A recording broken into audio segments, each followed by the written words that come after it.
Hello, everyone, and thank you so much for joining us for today's webinar. So my name is Sarah Thomas. Welcome to the ISTE Standards and Teacher Prep webinar hosted by the Digital Equity Network and the Teacher Educator Network.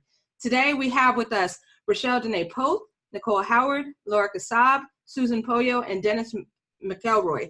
Susan may have to leave a little early, but we're glad that all of our panelists are here. So if you're live tweeting questions and responses, we'd like to remind you to tag @DigEquityPLN and use the hashtags ISTEDEPLN and ISTETEN. As each panelist offers an initial question or response, they will introduce themselves and let everyone know where they're from. So let's go ahead, kick things off, and get started with question 1 from Rochelle.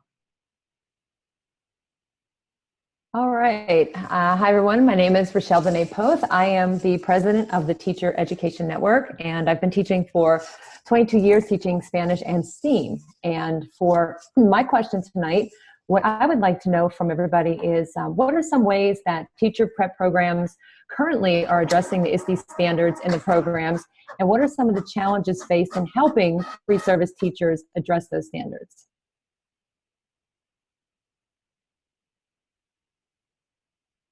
I guess I'll just jump in here and talk from our perspective.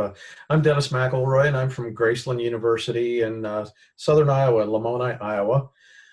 I'm going to start with the challenges part of it, because at the ISTE conference this summer, there was a higher education meeting, and this was one of the things that we talked about was the real challenges of integrating the standards and addressing them in pre-service education.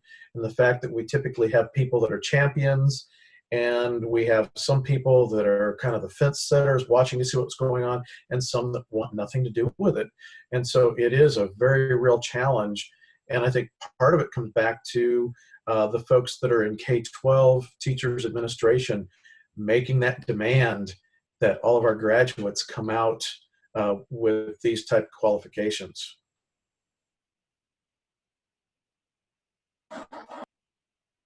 Well, I'll jump in real quick here too. I was in that same meeting with Dennis, and it's completely true. We're having a difficult time even getting our students, our pre-service teachers, on board with all of this. And I think that if we start in pre-service in teacher preparation and align our assignments to the ISTE standards and creating lots of opportunities for our pre-service teachers to dive deeply into each of the standards, offering some sort of a visual representation, perhaps through reflecting on course assignments. Like one of the things that I've tried with my students is at the end of the semester, we talk about what we did throughout the semester, and because we aligned them with the ISTE standards, we were able to then unpack each of the standards according to the activities that we were able to, that the students were able to participate in. And again, I think it's really important for these pre-service teachers to actually experience something and then make that connection. So the reflection piece, I think, is really, really big. Thank you, Susan. And before I don't know if anybody else has an answer or wants to chime in, but I was just curious because I'm not in, that part. I'm a classroom teacher, so I don't really have an opportunity to work with the pre-service teachers or to know what's going on in those programs. Other than, that's one of the greatest things about being part of this network is that I'm getting to learn from all of you. And the first time that I came in contact with somebody doing, some of the programs for teacher service or teacher prep in the pre-service was with Dr. Fessich at Grove City. And I remember going to, I think it was probably 2 years ago, the first Ed Camp that Grove City College held, and was just so amazed by what the students, like these teachers, had created for that day. The turnout was great, and a lot of the things that were going on there, it didn't seem so apparent at the time, but I think what she had them doing that program was like kind of easing them into that and involving the teachers who, like myself, who've been in for at that point, like 20 years, and trying to kind of just start to put that out there. I think on an evolving basis and not so much like all at once, because we all know, like when it comes to standards or doing lesson plans or curriculum, there is so much. For me, even I'll hear, oh, standards, and as a foreign language teacher, I have foreign language standards, and I had to learn all about the ISTE standards. And so I'm always curious to see, what the programs are, how they're being addressed, and just knowing some of the newer teachers that I've known in my district or in local districts that come in and they don't even actually know about ISTE itself. And so that's kind of like, for me, after being involved in a couple of years, I think, wait, how do you not know? Like we all know, it just seems like one of those things that everybody should be aware of. So I'm really learning a lot through all of you as part of this network, and then doing this webinar tonight. It's definitely going to inform me a lot because, like I said, I don't have all of that experience. So I'm really curious about your experiences. So thank you. Just to add to what you just mentioned about, which kind of was a challenge in a way, it's that people were not as familiar as we are about the ISTE standards. But then the other challenge is that feeling of, oh, I have to add another standard. I have to use another standard. And so it's shifting the way that they think about the ISTE standards and understanding that they're more of a guide for the digital learning experience, as opposed to this standard that we all sort of cringe when we think about. I mean, they really do add this more exciting layer to the learning process. And yeah, definitely, I agree with you. We have to figure out how to address that, as well as how to implement the standards more effectively in teacher prep. Totally agree. Thank you. This is Laura Kasab, and unfortunately my camera on my computer is still kaput. I'm at San Jose State University. I'm an assistant professor, and one of the things that I really like about the ISTE standards is they're written as kind of the language of thinking like a teacher. So prior to coming into teacher education, I was a high school history teacher, and I've always been more into the historiography components.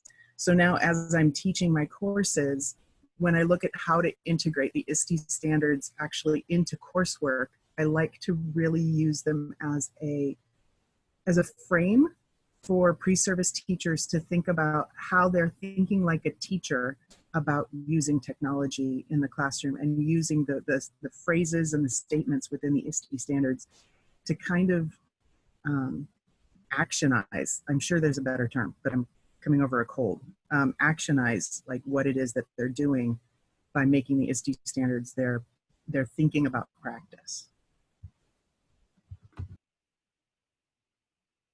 One of the nice things, in my opinion, when the standards were rewritten this last time, there was a major shift in older standards that ISTE had addressed tools.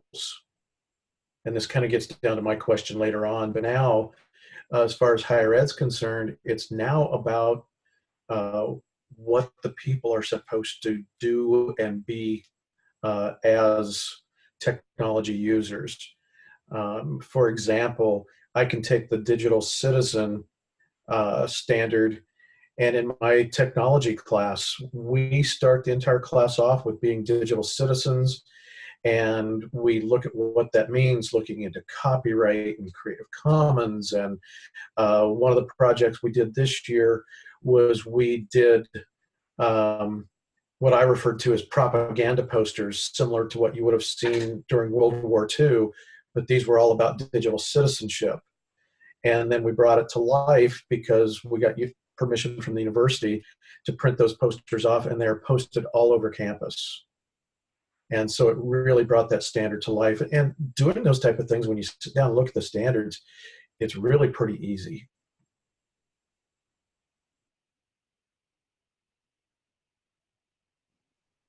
Okay, I think we're ready for our next question. So over to Susan.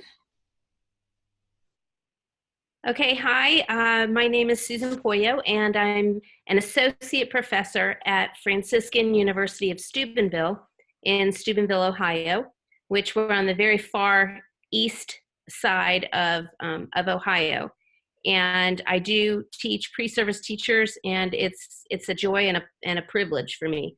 So our second question is as follows. So the ISTE standards serve as a roadmap to re-engineer classrooms and schools for digital age learning. So what are some of the less obvious benefits of incorporating these standards in teacher prep?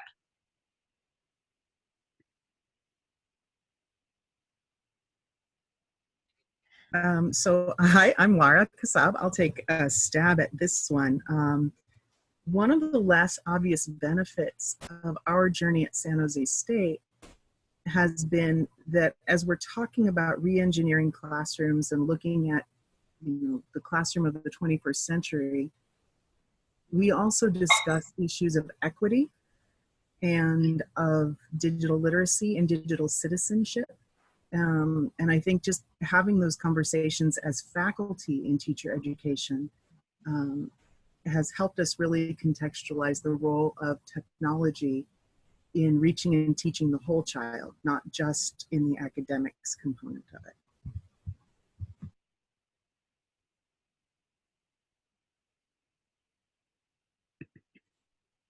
One of the side benefits, in my opinion, is that if we are graduating freshly minted teachers that have this type of background, it really frees the K-12 schools from having to do what pre-service education should be doing. And if they know, for example, I know one of the things that we're working on behind the scenes is an ISTE certification for pre-service teachers. And so if a teacher walks in and gets a new job and they've got, much like having a Google certification or whatever, and that principal knows that they've got that, it allows that school to start with them at a whole different level than where they might if they don't have that background. And I think that's really important, and hence why pre-service education really needs to, we need to get the ball rolling much quicker than we have been. I'd like to add to what Dennis said. And, when we are using the standards, it really helps our pre-service teachers to think differently. It helps them when we're using these standards and talking through them to try new things, even new tools and pedagogical practices. When we're talking with them about the why behind why they're using this tool or why they're using this specific practice, it helps them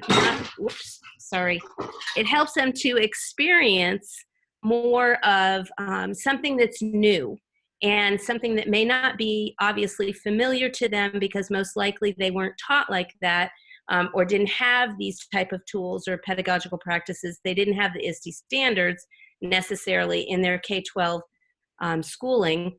But I think it also encourages them to persevere because that whole idea of the failing forward and the growth mindset, I think we as faculty and teacher prep, we can really hone in on the importance of that as they're learning new things.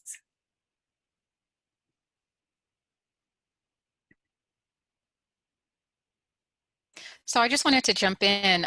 Laura Kasab had some great information that she's sharing with Troy, who's asked on our chat a couple of things actually. One, he's asking about more ways that the ISTE standards are being used at the curricular or programmatic level, wanting to know more about what we've done with our colleagues in order to imagine the ways that the ISTE standards can be used to rewrite syllabi, prepare course LMS, and how are we building this into our assessments as well. And then he also raises the question about badging and micro-credentialing. Is anyone doing that? So I know Laura Kasab is. I don't know if anyone else is doing anything on the micro-credentialing and badging side.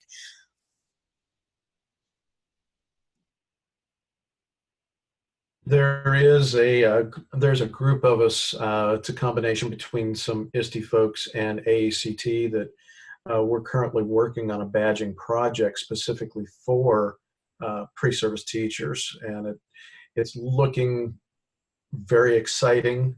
The final draft is actually in ISTE's hands right now, so that's something that I think is going to be very exciting for the higher ed folk.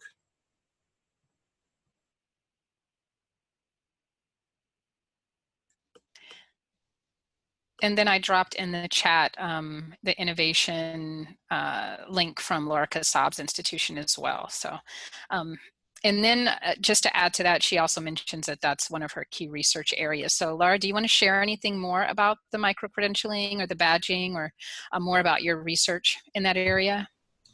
Sure, and it actually leads right into question 3, because I'm interested in also finding out how other programs are partnering with LEAs in their area. We've been working with our local county office of education, Santa Clara County Office of Education. They have a really strong EdTech team, and we've been partnering with them, with our local ISTE affiliate, Q, and we've been doing a whole lot of work in discussing how we can gain their support for helping our pre-service teachers build the skills and capacities that they need to be able to really integrate technology, to help our faculty build their own skills and confidence around using technology in the classroom, and then how we professors, or we San Jose State as a site, can help facilitate continuing in-service teacher professional development and growth in educational technology. So one of the things we've done is the EdTech Pathways, which the link, thank you for posting that out on the whole group.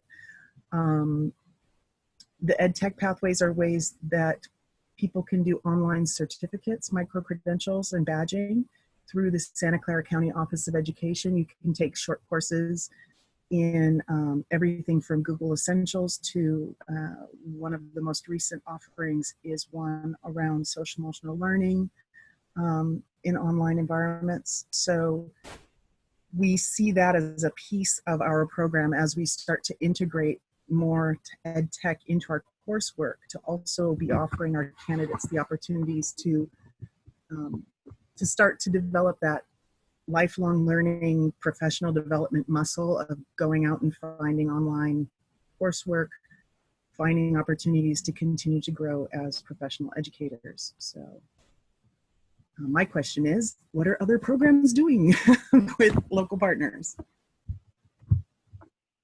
I can talk to that one for a little bit, I guess. And it's interesting. I'm thinking about answers like the question number 2 about the less obvious, and I was going to just say one more thing about that. Like, one of the things that came to mind is it forces me as a classroom teacher to really think about like the way I was using technology before we had these new standards. And now it's not just like, oh, because somebody said this is great or something. It really forces me to focus on like why I'm using it. And I think it also helps people realize like that you have to connect and get out there and, you know, collaborate with other people, so that we can keep on learning and doing the best what's best for our students and for, you know, these teachers who are in the teacher ed programs and so forth. But back to the current question, in our state, in Pennsylvania, our ISTE affiliate is PAECT, and I know that just as an example with Dr. Fessich and Grove City, there are some different things that they're kind of coordinating with other teachers locally in Pittsburgh, and having, you know, different teachers kind of do virtual co-ops and really reinforcing like what the standards are about. Working with our PA affiliate, there are different programs that they're setting up, like webinars and book studies, and really trying to tie them in and inform people about the ISTE standards. And I think that as they've been going, you know, a lot of times you say, oh, we're going to do this, and it feels like it's just one extra thing piled on top of everything else. But I think whenever they start to just add different, I don't know, like for example, there was an AR VR session, or they might have somebody come in and Skype or do a Zoom or something like that that's written a book, or that has some new program they're doing. And I think that whenever you do those in small chunks or pieces and cater to a wide variety of audiences, and you try to connect teachers who are teaching for many years, and then students who are in these teacher prep programs, and show them the value in starting with the local organizations like the ISTE affiliates for our state, like PAECT, and then getting them to kind of like, I don't know, become more comfortable with it and then venture into it more and understand it better. I mean, that's just my take as a classroom teacher, and knowing what everybody else is doing outside of that. And on our leadership team, the awesome team that I have, constantly doing so many innovative and neat things and brainstorming different ways to get these teachers and these pre-service teachers in the programs more involved in ISTE, and finding ways to connect them and get them more, connected on Twitter and Twitter chats, or invite them to do, guest posts on our newsletter and things monthly. I think it's just that initial making a connection and welcoming people in, and not saying like, oh, we have to do it this way, or you have to do it because, and just starting with conversations and those collaborations.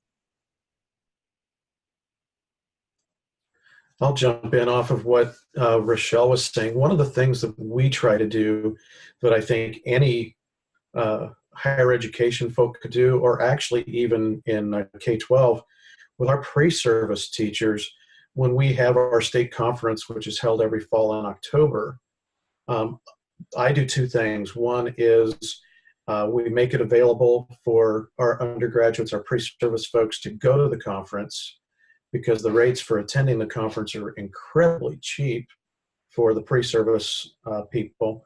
And the other thing is, whenever I submit a proposal to do a session at the conference, I try to have pre-service teachers be co-presenters with me and give them that experience as well.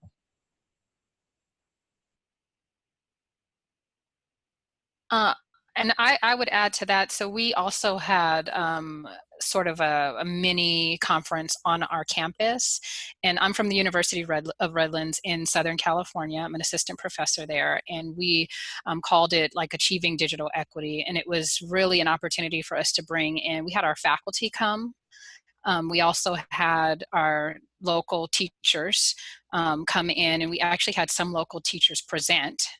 And then we also invited pre-service teachers as well. So we brought all voices into the room so that people could share about their experiences with using the tech, but also about just the mindset and how to best support students. Hi, kitty cat. So it was a really good experience, because it gives our faculty an opportunity to see what's happening in the classrooms on the K-12 campuses. Same for our pre-service educators. They had a chance to see what's out there beyond what they might observe on the day-to-day. And then also a chance for those teachers who are using the tech efficiently and who are applying the standards in an effective way. It gave them an opportunity to actually come in and share what they were doing with everyone. So it was a really good partnership. It's not exactly the same as what you've mentioned, but it was more on the practice side. And then I will add to what Laura also mentioned on Q. Q is actually working with our credentialing body here in California, because now we have a new set of teaching performance assessments. They've been revamped, and the use of technology is an expectation now, not as a set aside or as an additional course that students are taking. They're now expected to demonstrate how they're putting the technology in students' hands, not just how they're using it to present. So we've got to tackle this here on our side as well. And I'm enjoying what's being shared here, some things we can possibly take back and do here locally.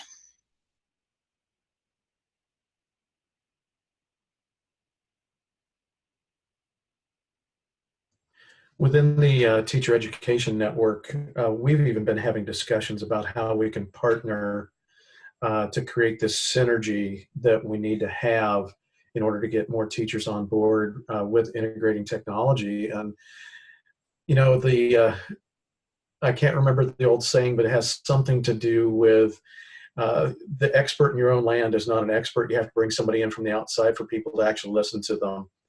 And so we've been talking about that. How can we, within the Teacher Education Network, do professional development, do things for each other so that the word comes across from the outside experts, and we can create those partnerships that way.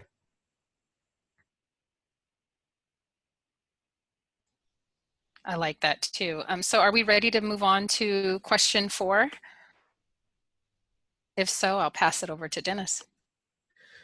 All right, so question 4. What's the difference between teaching about tools versus focusing on the person, which the ISTE standards currently do?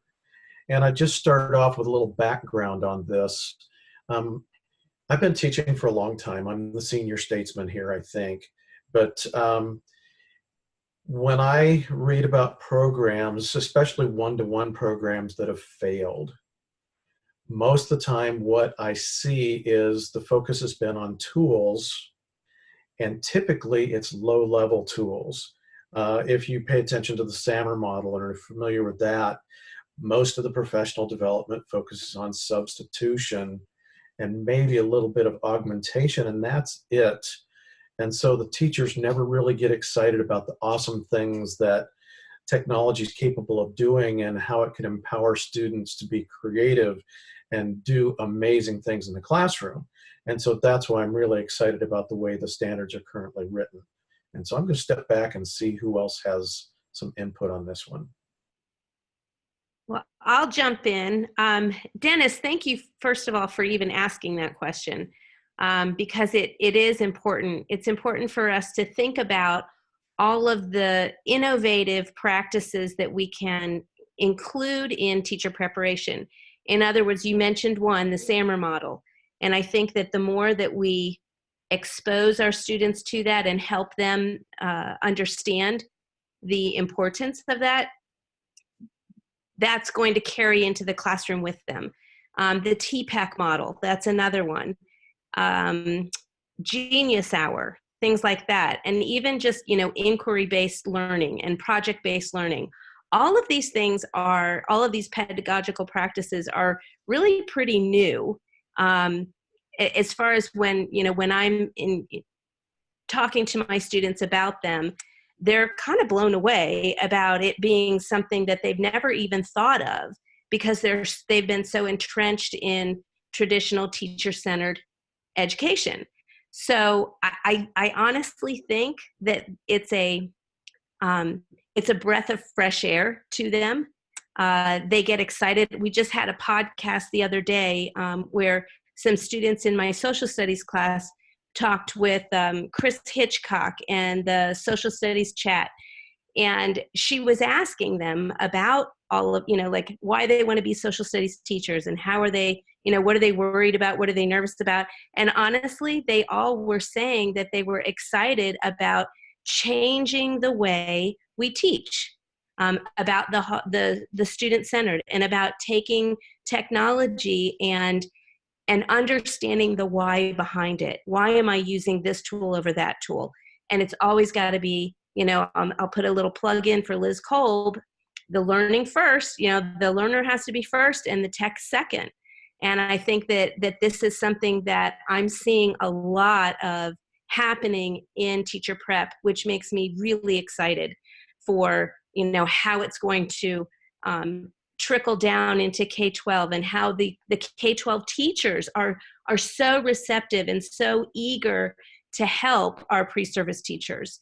When we do the Twitter chats, when they engage in building a PLN, they're blown away that these teachers really want to help them. So I think the more that we can get them connected, the better impact it's going to make. I would add to that too. I'm thinking about specifically when we're working with our pre-service teachers and teaching them how to use data on their students to drive their instruction. And I feel like if you teach about the tool to drive the instruction, then you're just focusing on like, how do you pull the grades in, and how do you look at the scores in this way and make sure that it's weighted properly. But instead, if we focus on using innovative analytical tools, then we leave room for creation for their future students. So they're not, the data that they're using, I'm a quanti, so I know quantitative data is important, but I also appreciate the value of qualitative data. And I feel like the ISTE standards give room for that analyst area for us to prepare our pre-service educators to use data differently. So I'm just really thinking about that when I work with my students. How can I push them beyond using just the numbers to assess students and to let that drive? But what about the qualitative aspect? And I think it also helps them think about it we were all taught to look in the cumes when you first get there and to look at those data that are in there. And so maybe it's also challenging our pre-service educators to think about the information they're gathering on their students differently as well. I'll jump in. This is Laura Kasab. I think I really want to thank Susan for bringing up TPAC because it's my jam. And I really feel like we actually do our pre-service teachers a disservice by focusing on tools, because by the time they are entering their career, some of the tools we teach them are already obsolete. So if we focus on the pedagogy component of TPAC, we teach them how to become learners of technology as educators. So coming in not with the frame of a consumer, but as a consumer of educational products, a critical lens for looking at all of the tools and finding the quantitative tool that does what they want with data, that also includes qualitative components. So when I look at this question, to me, it's that suddenly the pedagogy bubble on the TPAC triple Venn diagram gets really big. And I think that's, I don't know, my students love sandboxing, and they never learned what it was until a class that I taught, and now you can't get them to stop playing in the sandbox. I will say one thing, if I can. When I first read this question, the first thing that came to me is like, you're right. Was it you, Nicole, that said the tool? Or no, Laura said the tools will change. I don't know. One of you or both of you said the tools will change, and that's so true. And I think that if you can find, like, you have these teachers, whoever, and you say, well, here's this tool, and here's the standard that it ties to. I think then you end up like limiting how you can perceive that tool can be useful. And if you focus on the tool, you might focus on the fact that, okay, well, here is, I'm going to throw out an example, like, I don't know, Quizlet. So it's for game-based learning or whatever, but maybe you don't think that you can have students create, or you can collaborate, you can do all these other things with it. I think that if you just look at it for its one purpose, then you limit yourself in realizing that there are, in fact, so many different tools and things, and they don't even have to be technology. I mean, it's like the whole concept, like if tech goes away, we still have to know how to do these things because we had to know how to do them before. We just do them quicker. But if the tech disappears, because we know the tools that they do, they change, they get better, something replaces them. At the end of the day, you still have to know how to apply like the best teaching practice, and you need to be able to think differently and innovate. And if you're only focused on that one narrow specific use that you think the tool has, then you're not branching out. And I mean, there are some tools where I feel confident, where I go, okay, I have this, and I've been thinking like, here are the standards. So how can I do this and have it be like the learner or the collaborator or things like that? And I work through, and that helps me to process. Now, I don't know if anybody else out there does that, but I know learning all of these, for me, it was so new. And I do like the newer standards since they've revised them, because they're identifying with a specific role. And I try to embody that role a lot when I am teaching, and pass that over, and let my students see the benefit in that too. You just you reminded me of another great way to sort of model. You mentioned modeling, right? And so I'm thinking about how, how many times do we say, we enact something or we model something, and then we have our students give us feedback and say, this is what I observed in what you just did. Why not, as you mentioned, embody and model the use of the ISTE standards, and then allow them to tell us what they're seeing, and not tell us the tools that we're using, but tell us what they're observing and how what we're doing will benefit students. I think that's also moving us away from focusing on the tools. And that's stuff that you can carry with you, right? I like that it was mentioned that these tools will change. We won't be able to carry all of these tools with us, but we can carry the basics, the knowledge behind the decision-making process. We can carry that with us. I remember, this is making me go back in time a little bit, but I was fortunate enough for a couple of years to work with Seymour Papert. And I always think of Seymour as kind of the godfather of educational technology. And I remember one time he was working with a group of young kids, high school age kids in Maine. And what he would do is what we need to do more of. And he would give them a real world problem to solve, and then quite literally say, now figure it out. And we don't tend to challenge our students that way often enough, where they have to go and find the tools and figure out the solution without us guiding them every step of the way. And what some of these kids did with those problems was absolutely amazing. And so I think that's a challenge we have to take on for ourselves. Yes, that was well said too. Thank you. So we have our last question. I'll go ahead and ask that one. And actually, this is a question that Susan and I swap question asking today, but this is a really great question. The ISTE standards ought to impact all faculty and institutions of higher education as we move towards a more global outlook and student-centered practice to improve learning. How can faculty and students in teacher preparation programs assist in making this impact?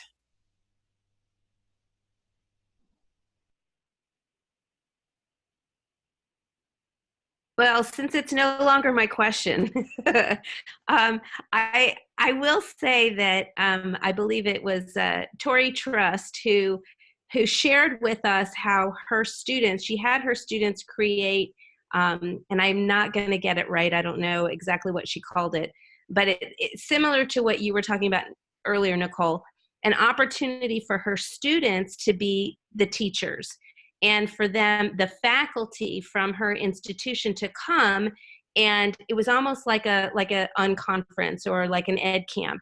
And the students had the opportunity then to actually have conversation and develop a relationship, which many of them probably already had with some of the faculty, but then to be able to say, well, not just talk about the tool, but talk about the learning that can happen with a particular tool or with a particular standard.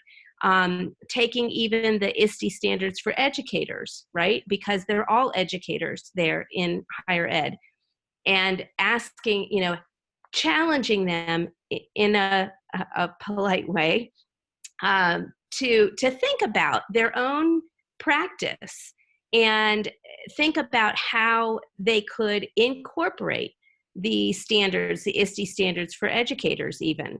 But I just remembered that was one of the examples, and I know I would love to be able to have our students do that for our faculty, especially because I know that I think that the faculty would be receptive now at this point in learning about how which I hate to say the 21st century learners, because we're so far into the 21st century now, but how learning is changing, and how the learner has changed.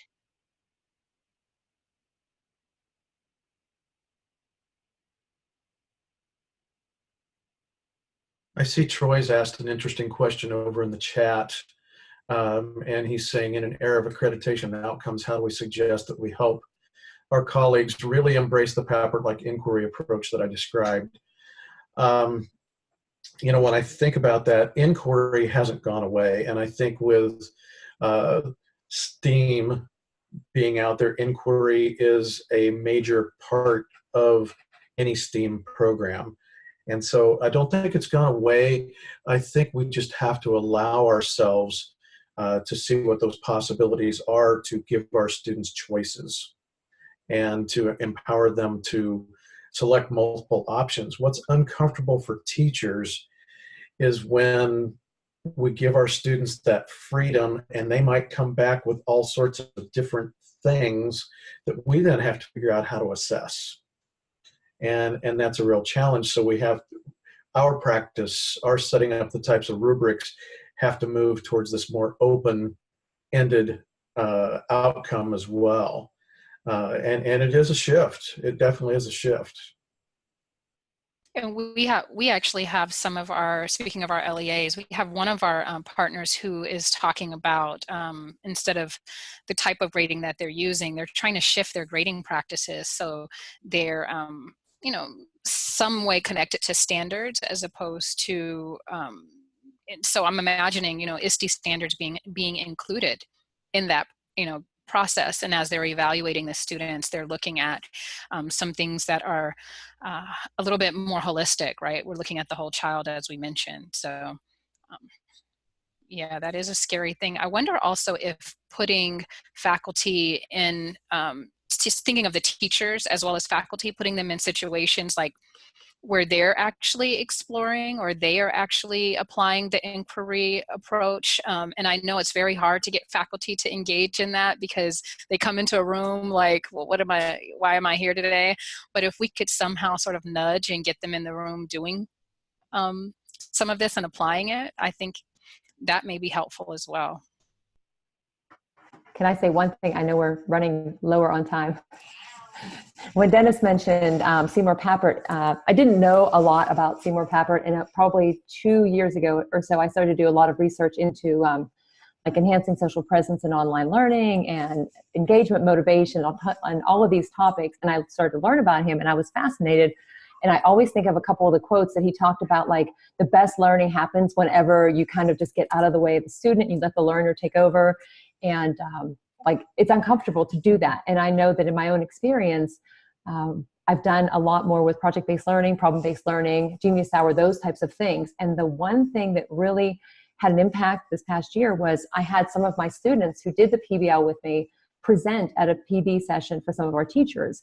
And I just introduced them and I got out of the way, and just hearing their excitement and their passion for like having that choice and being able to explore whatever they wanted to explore. It just got my wheels thinking, like, we need to hear more from the students. And it's great for us as educators to stand up there and say, oh, we should do this. But we know that when it comes to buy-in, a lot of times, like, you'd rather hear from who it's directly impacting, I think. At least that's what I've noticed. And it went so well that even in Pittsburgh at the beginning of November, they did the same presentation to a group of like 60 or so, mix of classroom teachers, tech coaches, administrators. And they didn't really have much prep for it, but they just spoke about it, talking about how the impact on them was so great. And they didn't care about the grade. Like, they just wanted to know, like, what were they going to do next? Like, it was so exciting. And the teachers, when they were finished, said, I never really thought about doing that. It seemed like it was so uncomfortable or not normal to let the students lead. And I really think I'm going to give this a try. So I think sometimes that helps to have those student voices come in and just connect with the teachers and let them know what the impact is.